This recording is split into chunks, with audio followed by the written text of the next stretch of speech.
Channel को subscribe करने के लिए सब्सक्राइब का बटन दबाएं और हाँ, घंटी बजाना ना भूलें। कोरोना से लड़ने की डीआरटी सागर की एक नई पहल, स्मार्ट वायरस फाइटर सिस्टम, जिसकी मदद से आप बिना डिवाइस को टच किए अपने हाथों को सेफ्टी से सैनिटाइज कर सकते हैं। जय हिंद, जय भारत।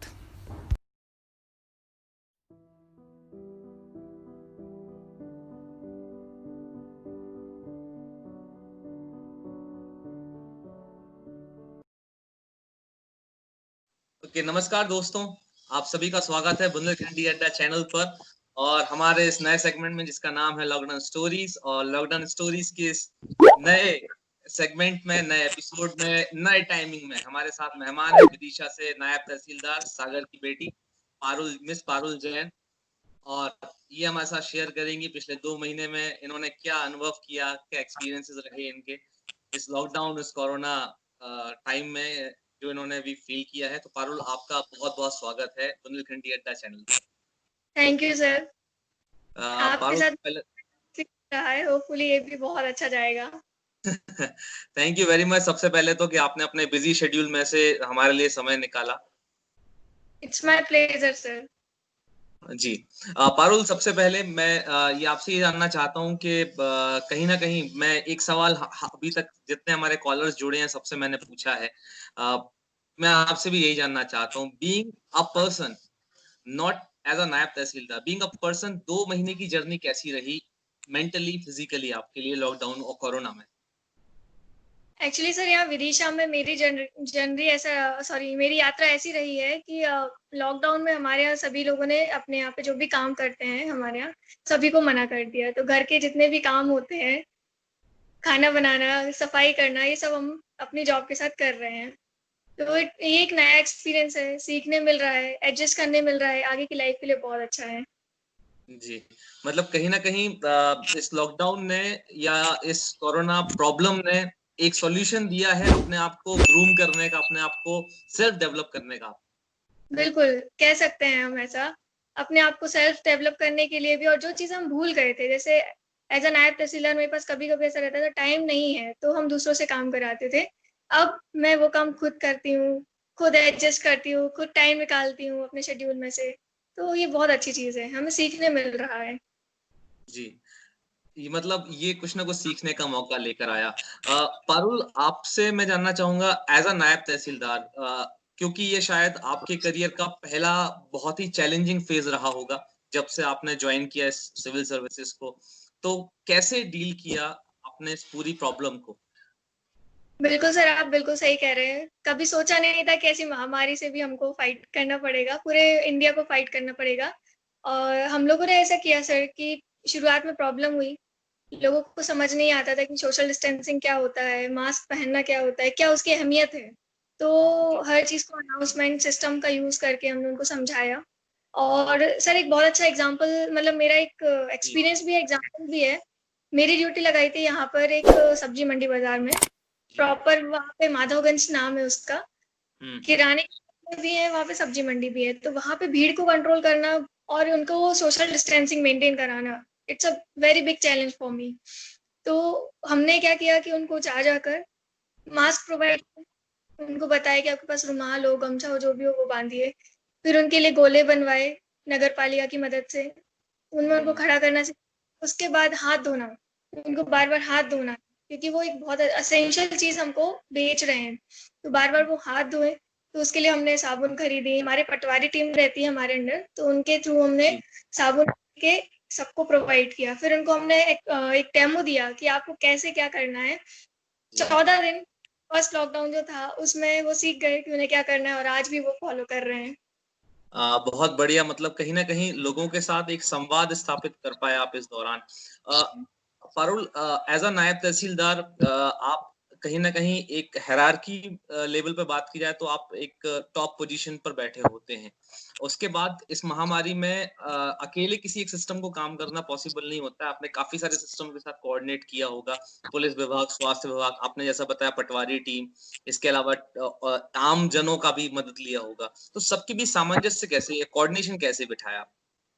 सर एक्चुअली क्या होता है, जब भी हम कोई भी काम करते हैं उसके लिए प्लानिंग की ज़रूरत होती है। तो हमारे साथ नगर पालिका की टीम होती है, डॉक्टर टीम होती है, और पूरा राजस्व का अमला होता है, पुलिस प्रशासन होता है। हम सभी आपस में डिस्कस करते हैं, एक दूसरे के विचारों को सुनते हैं, जो बेस्ट होता है हम उसको अप्लाई करके देखते हैं, सॉल्यूशन मिल जाता है हमें। एज अभी मेरी चेक पॉइंट पे ड्यूटी है, तो वहां पर भी मेडिकल टीम है, सभी आने जाने वालों का स्क्रीनिंग होता है। मैं हूँ, राजस्व से हूँ, पटवारी हैं, वहां पर नगर पालिका की टीम है कि ऐसे कभी कोई ऐसा मरीज आ जाए संदिग्ध, क्योंकि एम्बुलेंस बहुत निकलती है वहां से, तो तुरंत सैनिटाइजेशन के लिए है। सोशल वर्कर्स हैं हमारे, जो जी वहां पे फूड प्रोवाइड कर रहे हैं, प्रशासन भी कर रहा है, तो ये सभी के साथ सामंजस्य है जो अभी चला जा रहा है। जी। कहीं ना कहीं लोग आपसे आपको जब देखते होंगे, आपकी छवि एक एडमिनिस्ट्रेटिव ऑफिसर की देखते हैं। लोगों के मन में कहीं ना कहीं आता होगा, अरे इनको क्या फर्क पड़ने वाला है ना। या अरे ये तो पावर में बैठे हुए हैं, अरे ये तो ऑर्डर्स पास कर रहे हैं। लेकिन एक इंसानी तौर पर अगर मैं बात करूं आपसे, मतलब मैं आपके एक निजी मानसिक पहलू की तरफ जाना चाहूंगा, क्योंकि आप सिर्फ नायब तहसीलदार नहीं, आप एक इंसान भी हैं।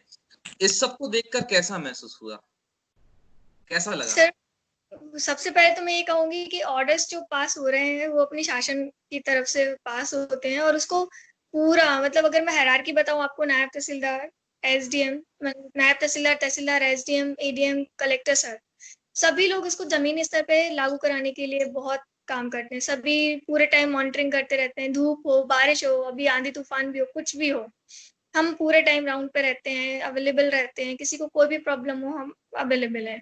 तो हम्म। एक अच्छा एक्सपीरियंस है कि पूरा हायरार्की, पूरा प्रशासन आज है, जनता के साथ है। हाँ, नहीं, मेरा पूछने का मतलब ये था कि कहीं न कहीं लोगों को ये लगता है कि अरे ये तो प्रशासन है, एडमिनिस्ट्रेशन वाले हैं, वहाँ से बोल दिया इन्होंने तो। लेकिन एक इंसानी तौर पे जब ये सब चीज़ें आप देखते हैं कि लोग परेशान, महामारी में परेशान हैं, चीज़ें बंद हो गई हैं, ज़िंदगी रुक सी गई है, तो वो एक नायब तहसीलदार पारुल जैन नहीं, मिस पारुल जैन के मन पर क्या असर डालती है? चीजें तो रुक गई हैं सर, चीजें थम गई हैं, जो हम डेली रूटीन से, मतलब बिल्कुल बिना कुछ सोचे कहीं पे भी जाके आराम से एंजॉय कर सकते थे। जी। अपने यहाँ पे स्ट्रीट फूड बहुत ज्यादा फेमस है, हम स्ट्रीट फूड खा सकते थे, सब हुँ, कुछ बंद हो गया है। तो जैसे यंगस्टर हैं, वो मिल नहीं हुँ, पा रहे हैं, तो एक हुँ। उनकी अलग प्रॉब्लम चल रही है, वो भी निकलने की बार बार कोशिश करते हैं, हम उन्हें रोकते हैं, है ना। हमारे जो वृद्धजन है, उनको भी आपस में कम्युनिटी में बात करने की बहुत से आदत रहती है कि चबूतरे पे बैठे अपन बात करें, तो हम उनको भी रोकते हैं, कि समझाते हैं कि ऐसी महामारी है, छूने से भी फैलती है, तो कृपया आप अंदर ही रहें, इस टाइप से। हुँ, प्रॉब्लम है, लोगों की छोटी छोटी व्यापार अभी बंद है, अभी खुले हैं तो उनको इनकम हो रहा है, पर एक तरफ से देखा जाए कि महामारी को रोकने के लिए बहुत जरूरी था। जी। अ, आपके निजी तौर पर अगर मैं बात करूँ, पर्सनल लाइफ़ को लेकर हर किसी की प्लानिंग्स होती हैं। जब साल 2020 शुरू हुआ होगा, 31 दिसंबर के बाद 1 जनवरी आई, तो कुछ रिज़ॉल्यूशंस लिए होंगे, कुछ सपने होंगे, कुछ प्लानिंग्स होंगी। अ, मार्च आते-आते तक तो सब कुछ बदल गया लोगों की ज़िंदगी में। तो अब क्या क्या रहेगा आगे? एक्चुअली सर, मेरा भी प्लानिंग था कि मुझे भी, एक्चुअली मैंने एमपीपीएससी भी फिर से ट्राई किया था, और मुझे घूमने था पेरेंट्स के साथ। हम लोगों ने एक ट्रिप प्लान किया था, हुँ, और ऐसा था कि एकेडमी भोपाल में हमारा जोन पड़ता है, कि हम लोगों ने प्लान बनाया था कि सारे फ्रेंड्स मिलके वहाँ पे एंजॉय करेंगे। जी। पर जैसे जैसे होली आया, होली के बाद रंग पंचमी आया, सब कुछ लॉकडाउन में हो गया। हाँ। हमारे पास कुछ भी नहीं था कि अब हमें क्या करना है, वी हैव नो प्लान। अब हमें ये जी। लगता है कि हम, तो अब हुँ, हम अपनी और बढ़ा रहे हैं, क्रिएटिविटी जो भी है लोगों के अंदर, वो उसको बढ़ा रहे हैं, क्रिएटिविटी ला रहे हैं अपने सामने। हुँ। जी। मैं पारुल, कहीं न कहीं आप जी, जी। जी, जी। एडमिनिस्ट्रेशन में हूँ, तो मैंने सबसे पहले रिजोल्यूशन ये लिया था कि मैं मतलब या तो जिम ज्वाइन करूँ या फिर एक्सरसाइज करूँ, बॉडी को फिट, बट फिट वो रहना सब बहुत ज़रूरी है। जी, बिल्कुल। कहीं न कहीं आप पारुल कहीं न कहीं विदिशा में रहते हैं आप। आपका होम टाउन में भी सागर है शायद। आपकी फैमिली सागर में, आप विदिशा में रहते हैं। तो इस दौरान एक चिंता बहुत बड़ा विषय होगा घरवालों के लिए भी और आपके लिए भी, अपने परिवारजनों की। क्योंकि दोनों शहरों में कहीं न कहीं केसेज़ बढ़ रहे हैं, रोज़ नई खबरें आती हैं। तो इस चीज़ को कैसे मैनेज करते हैं? कैसे समझाते हैं अपने फैमिली मेंबर्स को? सर, मुझे तो बहुत चिंता है। मेरे पेरेंट्स 60, मतलब 60 अबव है, मतलब उसके करीब ही हैं। तो डेली फोन पे बात होती है, वीडियो कॉल होता है, वो मुझे देखते हैं क्योंकि हम मिल नहीं पा रहे पिछले 3 महीने से, कई दिनों से हम लोग घर नहीं गए। तो डेली फोन पे सुबह शाम बात होती है, इंस्ट्रक्शन देती हूँ कि अब ये हो गया, वो हो गया, ऐसे सावधानी रखनी है, वैसे सावधानी रखनी है। वो सभी फॉलो कर रहे हैं फिलहाल तो। मेरा भाई भी है थोड़ा चंचल, मतलब कहते हैं चंचल हाँ है, जी समझाना पड़ता है कि भाई जी। नहीं करना को, तुम्हारी बहन है यहाँ ड्यूटी कर रही है तो तुम भी अंदर हम्म, रहो। बहुत बढ़िया। कहीं ना कहीं आप एक एडमिनिस्ट्रेटिव लेवल पे भी बहुत बड़ी जंग लड़ रहे हैं आप लोग, और अभी तक आप लोगों ने बहुत अच्छा रोल अदा किया है आम लोगों की जिंदगी को बचाने में।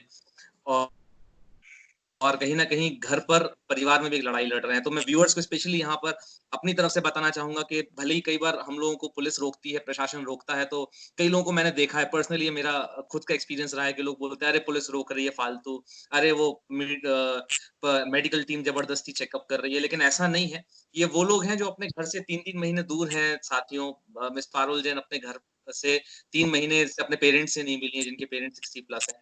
ये एडमिनिस्ट्रेटिव लेवल पर अकेला काम नहीं कर रही, बहुत बड़ी मानसिक जंग है, जो ये लड़ रही है हमारे लिए। तो पारुल, बहुत-बहुत शुक्रिया अपना अमूल्य समय हमें देने के लिए, और बुंदेलखंडी अड्डा चैनल पर अपनी लॉकडाउन की कहानी हमारे साथ शेयर करने के लिए। होपफुली आप और आपकी टीम बहुत अच्छे से काम कर रही है।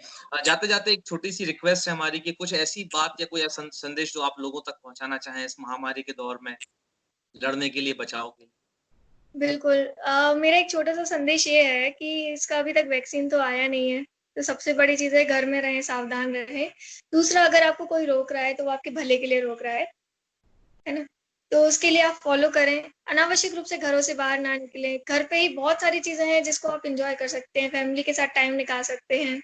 जैसे मैं एक बहुत अच्छा एग्ज़ाम्पल दूँ, मैं जब घर जाती हूँ मेरे पापा के साथ कार्ड्स खेलना, काना-धुआ खेलना, हुँ, इनको हुँ। बहुत मिस फिलहाल अभी पूरे सारी फैमिलीज़, अदर फैमिलीज़ को देखती हूँ तो वो कर रहे हैं ये काम, अपना टाइम पास कर रहे हैं, तो ऐसे आप लोग भी करें, अच्छा रहेगा, भारत के लिए भी अच्छा रहेगा, आपके खुद के लिए भी अच्छा रहेगा।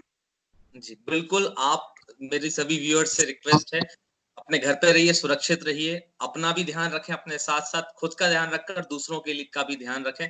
बहुत-बहुत धन्यवाद पारुल हमारे साथ जुड़ने के लिए, इस विशेष लॉकडाउन स्टोरी सेगमेंट का हिस्सा बनने के लिए। बहुत-बहुत धन्यवाद। ध्यान रखिएगा अपना भी और अपने आस-पास के लोगों का भी। Thank you very much. Hmm.